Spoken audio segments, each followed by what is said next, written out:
How many of you have been living in this country for more than 5 years?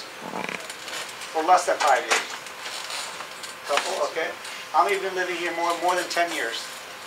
More than 15? 20? If I do any more, then you'll know their age, so we'll stop there. Okay. So we have people, more than 3/4 of this room has been living in this country for more than 5 years.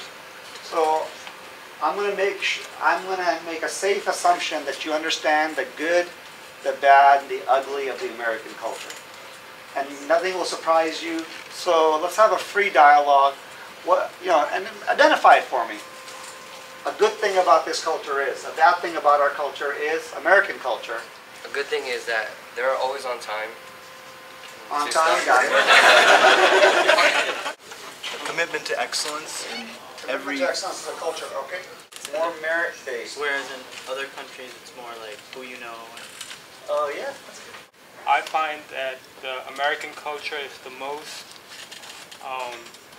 tolerant, accepting, most accepting.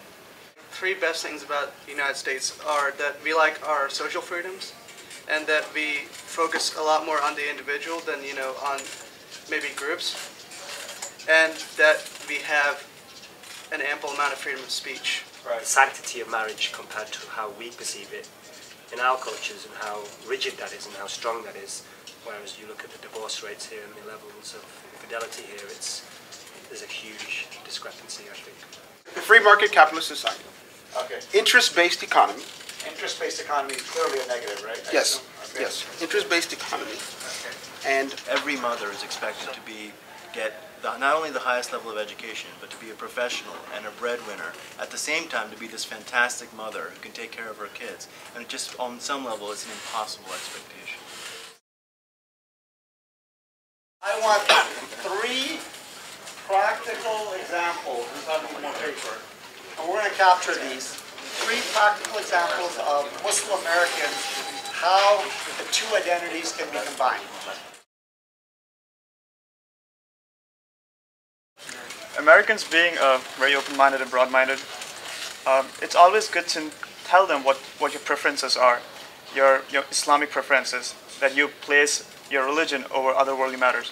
And when you let them know this, they're actually happy with it. They appreciate the fact that you have other other things taking precedence over others. Introduce and educate coworkers and friends. For example, I was telling these guys, I'm at work, and I slowly introduced Jamaat, and like I tell everybody, I go to the mosque every Friday. I need to have 2 hours off for lunch, this and that. So like every Friday they know 1 o'clock comes around, I gotta leave. They even joke about it, don't you gotta go to prayers. Examples. What we're hoping is you learn from each other. The one thing that was left out is, in a Muslim American identity, the Faisal Shahzads of the world. They had a very Muslim identity, and he did not have an American identity, or he would not have thought to try to blow up put a bomb in Times Square. He was lacking his American identity.